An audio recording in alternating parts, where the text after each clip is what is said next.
Welcome to UN Insider. I'm Elaine Reyes at the United Nations headquarters in New York. Join us as we delve into the world's most pressing issues and learn how the people inside work toward a better future for everyone around the world. Coming up on UN Insider. How many innocent lives must be sacrificed before the Council deems it necessary to call for a ceasefire? Fears over the fate of Gaza as money to help Palestinian refugees nears depletion, and another ceasefire resolution is vetoed. Time is now to invest in new, sustainable, clean energy future. Charging forward with a new way to heat and fuel the world. But will it take a global effort to make it affordable for all?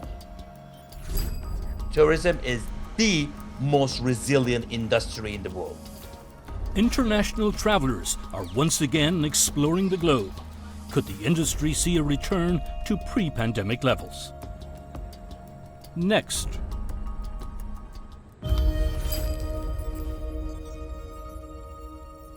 The conflict in the Middle East and the widespread fallout remain the top priorities for diplomats here at UN headquarters. Another resolution calling for an immediate ceasefire in Gaza failed in the UN Security Council this week. 13 members of the council voted in favor of the measure put forth by Algeria, but the U.S. vetoed the resolution, saying a ceasefire could interfere with hostage negotiations.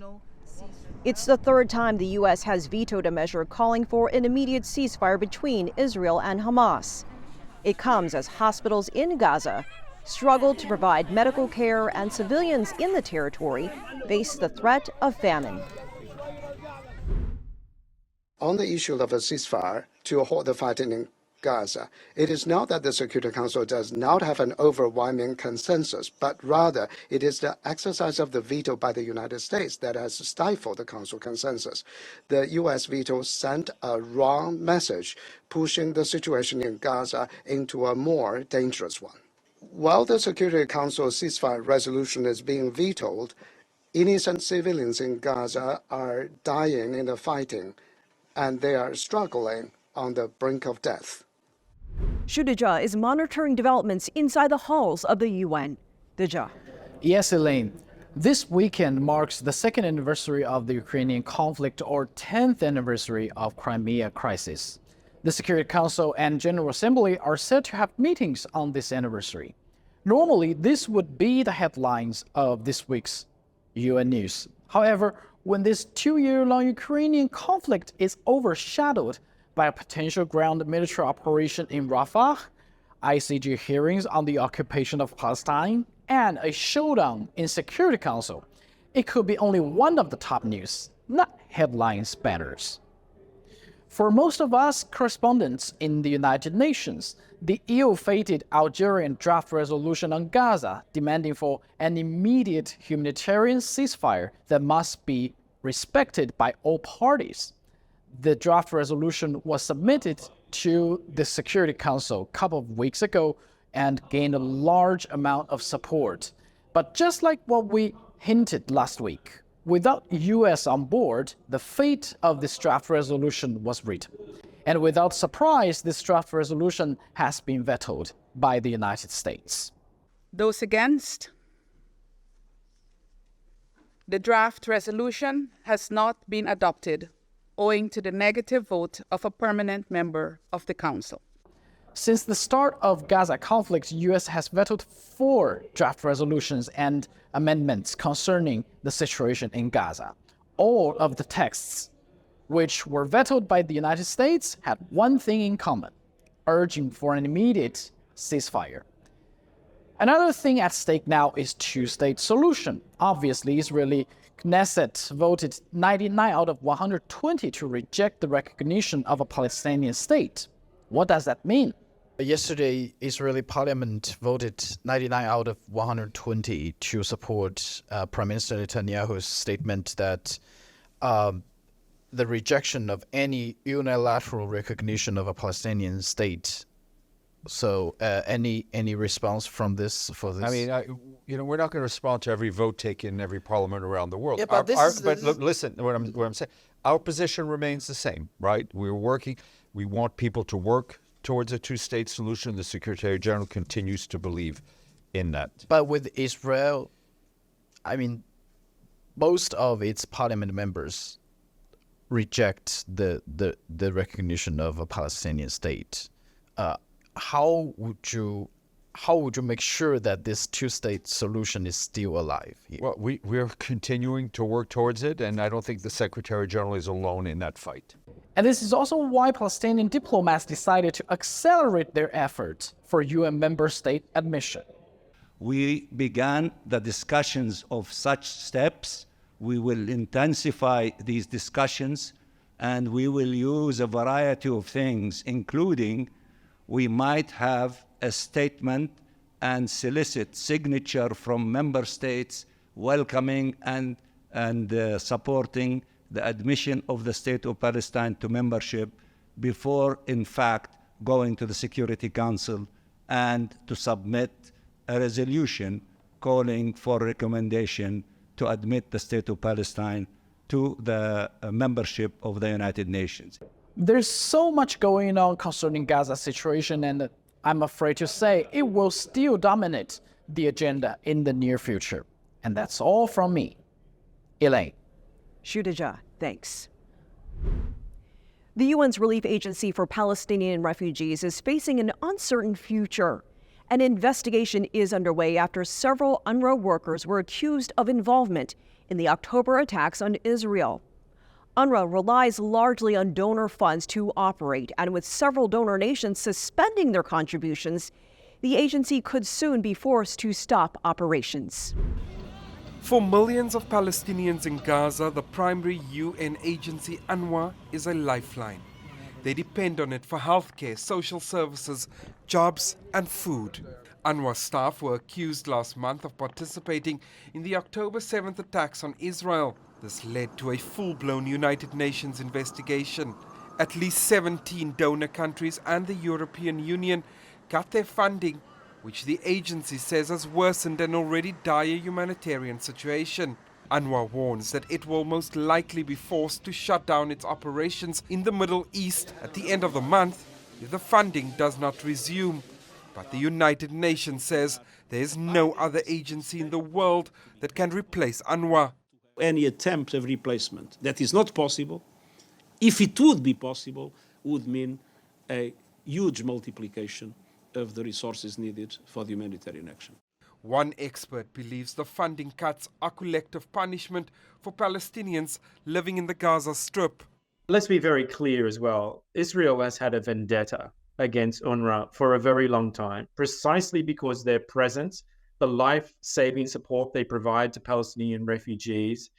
This Israeli government wants to deny almost the existence of Palestinian refugees. Oxfam, one of the aid agencies that works alongside UNRWA, estimates more than 2 million people are already facing hunger in the Palestinian territories.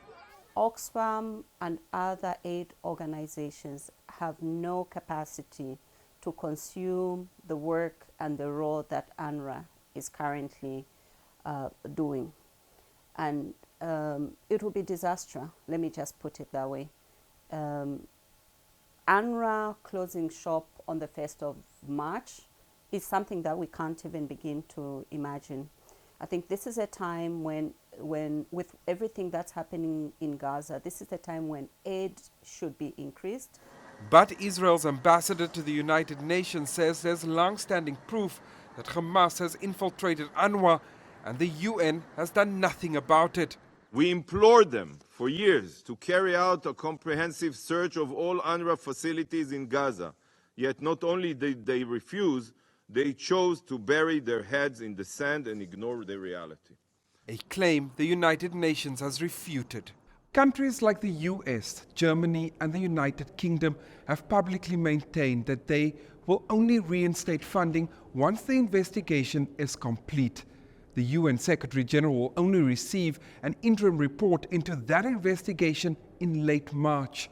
Many say it might be too late, and the agency will have to close down, leaving millions of people destitute and hungry. Jody Jacobs, CGTN, New York. UN agencies are trying to get help to hundreds of thousands of people along Africa's second longest river. Heavy rains in late 2023 led to the Congo River's worst flooding in 6 decades. Homes were destroyed, families displaced, and there was also a concerning cholera outbreak. Wilkester Niabwa reports. Under normal circumstances, the waters of the Congo River would quietly flow downstream, ferrying people and their property, feeding villages and keeping the people on the move. But things have been different since late in 2023. Historically, the Congo River has brought economic development to the settlements through which it passes. However, this year, owing to the flood situation, its waters continue to wreak havoc on those very same settlements. Kitenge village in the Republic of Congo is one of many settlements which sit on the banks of the massive Congo River. Its residents are now reeling from the impact of the recent floods.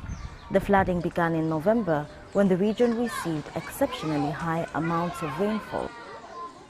The Congo River has occasionally had flooding, but we've never had the extent of the flooding that we've had this year. It really hit this country badly this time. We had 9 out of 12 provinces affected. We had almost 2 million people affected by the flooding, displaced. Affected Kitenge residents fled their homes in search of higher, safer ground. Some found it at the local market, where they camped in the wide open space. Others moved to the only primary school in the village. They turned the classrooms into shared living spaces. Right now, we are looking for rental houses to move into, but even so, we don't have the money. And their children stopped going to school. It happened, some sent their children away to Brazzaville. Others kept their children at home. Since last Monday, only the pupils who will be sitting their exams have returned to class. Both the Democratic Republic of Congo and the Republic of Congo, which sit on different sides of the Congo River, have declared the floods national disasters. The waters have affected livelihoods, cut off transportation to some regions along the river, and left hundreds of thousands of residents grappling with an uncertain future. And the threat of outbreaks of waterborne diseases loom. Officials say the country is usually able to handle emergencies of this kind since the Congo River often breaks its banks, but this time the impact has been catastrophic. Humanitarian organizations continue to call for urgent aid to ease the situation. We've had entire dispensaries and hospitals submerged in water. We've had desperate situations like pregnant women delivering on canoes. Because all the health facilities have really been affected. In the affected villages, a section of residents are cautiously returning to the water's edge as the waters subside. This is our village. We grew up here and we have had our children here. So there is nowhere else to go. We will stay here. But they also watch the skies for signs of the rainy days they fear may still lie just over the horizon. Wilkester Niabwa, CGTN, Brazzaville, the Republic of Congo. Coming up. Right now, it's around 600 million people who do not have access to electricity. UN Insider.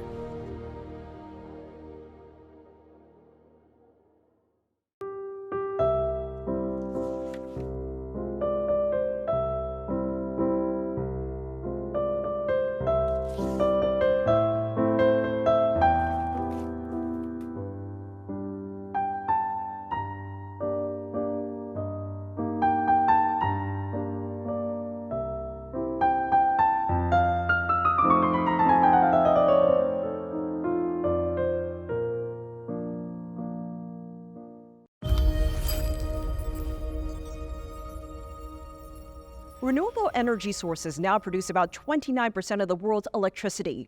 They could account for 65% of the electricity supply by the end of the decade.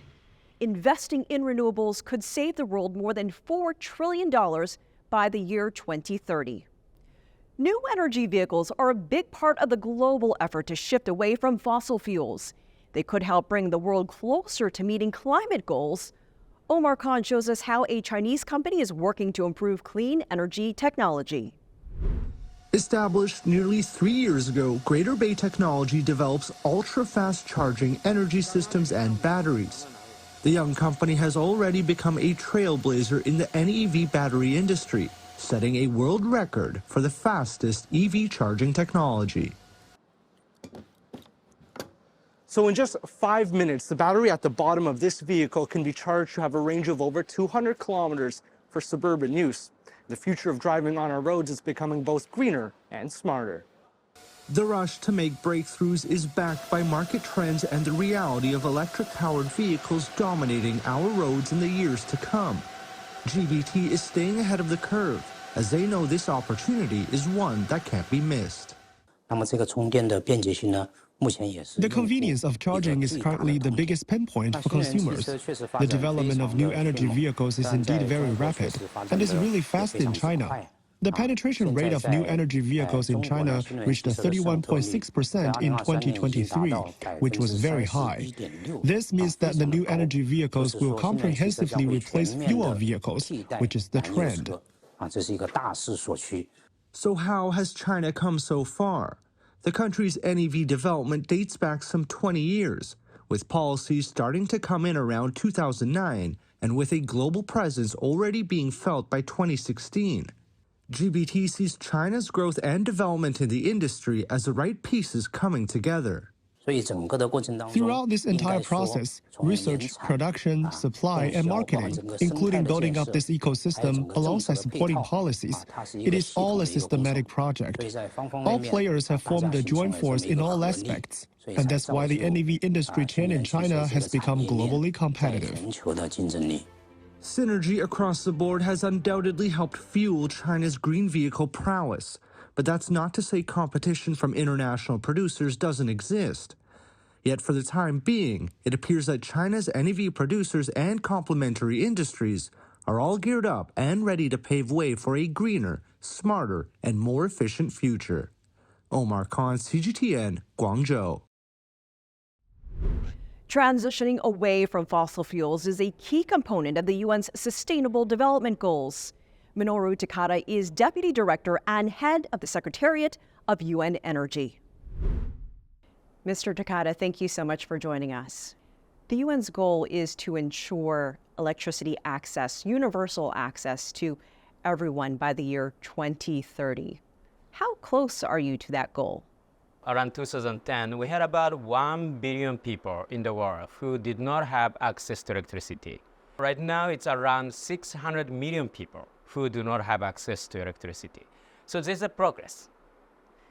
Are we progressing fast enough to be able to get to universal electricity access? We are not there yet. By 2030, at this pace, unfortunately, about 630 million people may not have access to electricity at that time if we do not change the trajectory. And many of those people will be, unfortunately, in sub-Saharan Africa. You said more than 600 million. That's such a huge number. It seems insurmountable. Is it a matter of not just access, but affordability? Technology options which used to be out of reach for some countries, it is actually getting more and more affordable and available to everybody. Why? Renewable energy. The renewable energy has a different type of options. Solar energy, wind energy, geothermal. So you can actually deploy different type of technology based on the local condition. That is making energy scenes vastly different, let's say, compared with 30, 40 years ago. But we really have to step up. And the international cooperation will have to be really strengthened. And the most of all, we have to bring investment, particularly to those countries where investments are not flowing as much as fast as that should be. Investment means money, though, and so it's a matter of getting political will and also the financing part about that. Are you hopeful that that will come together, especially when there's such a big difference between richer and poorer countries? I am more hopeful. People are standing up. People are demanding changes, and the politicians are responding all over the world. So renewable energy options are being taken up faster than ever, and governments are actually putting good targets and goals and financing support from the public domain to actually drive renewable energy solutions. So I think we are getting there. But unfortunately, smaller countries, still not there yet. How do you get regular people interested and inspired to be behind the clean energy movement when sometimes it takes a little too long? It's not as instantaneous as getting some of those fossil fuel sources. We all sort of benefited from the fossil fuels over the last century. But then time is now to invest in new, sustainable, clean energy future. So, and this is actually happening all over the world, right? In many European countries and in many large economies such as China, Brazil, India, South Africa, they are heavily investing in renewable energy options. Technology is evolving, so affordability is dramatically improving, and renewable energy in over 75% of all over the world, renewable energy right now is the cheapest option, even compared with some of the traditional fossil fuels such as coal and oil.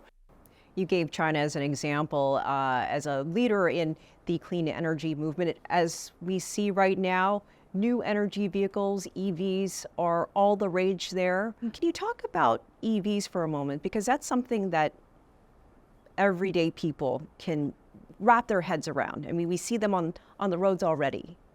Yes, the electric vehicle is sort of one extremely important means to change our transport means and energy scenes, not only in China, in the United States, in European countries, in many Asian countries. EV is up and coming. Of course, government would have to step up because distribution network, the charging network, for example, you would have to have initial upfront investment, which often should be supported by public investment, so that we'll be able to actually have infrastructure that is accessible and affordable by all. For some of the areas that still don't have a lot of access to energy, much less clean energy, what are some of the unintended consequences for certain parts of the population, women, children, those who are more poor than others? So for example, about 2 billion people are still cooking with wood these days, 2 billion people.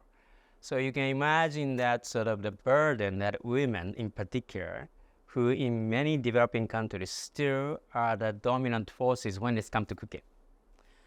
So they are spending huge amount of time, and also that they are exposed to the smokes coming out of those traditional the cook stove. According to WHO, it is killing more than 3 million people every year because of smokes. We can change that.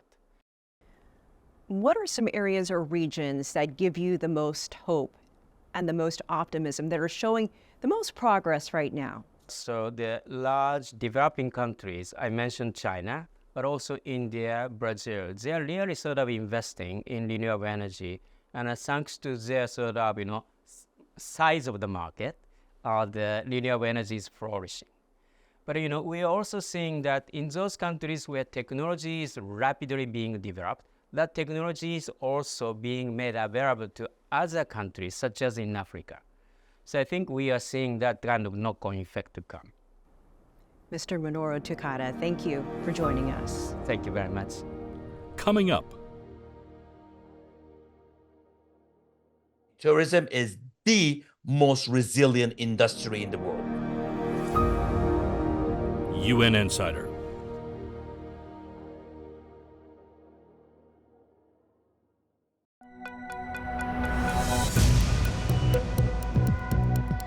Each day, there are millions of stories.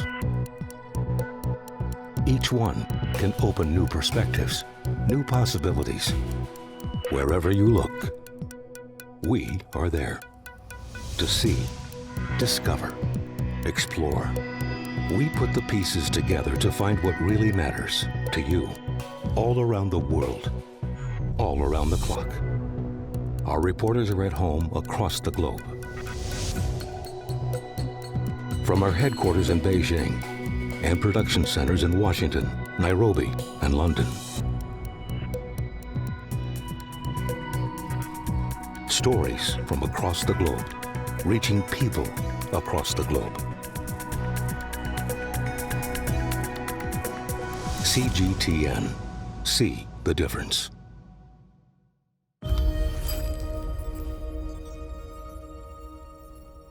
Tourism supports millions of jobs around the world and is a major economic factor for many developing nations.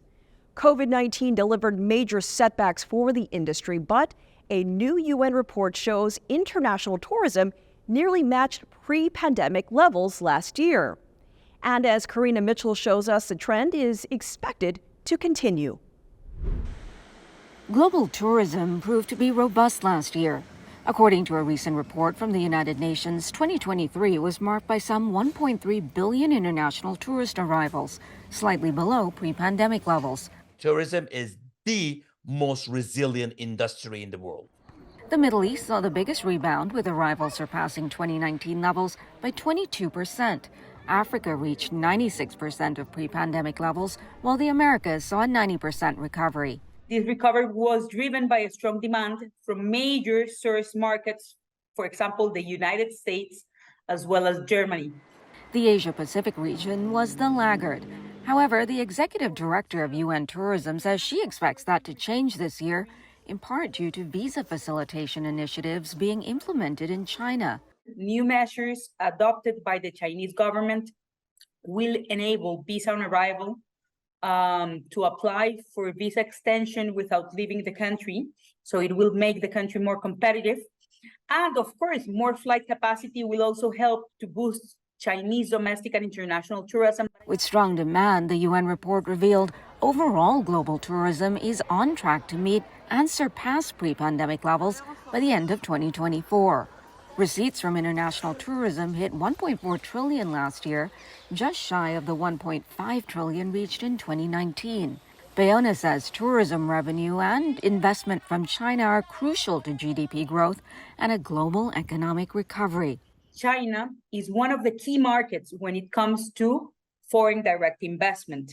After the US, China is the country that is investing a lot in Africa, in Latin America, in the Middle East, in Europe, in order to develop new tourism infrastructures.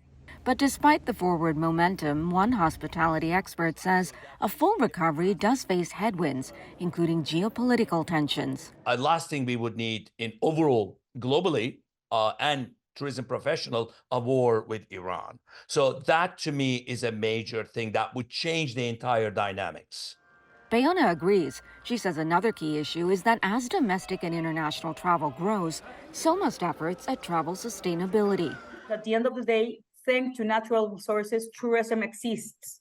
So today, more than ever, part of our challenges is to bring governments and the private sector together in order to help, through innovation, to bring rich ideas, solutions that can make this world more sustainable. Karina Mitchell, CGTN, New York. I'm Elaine Reyes at UN headquarters in New York. Thanks for being a UN insider.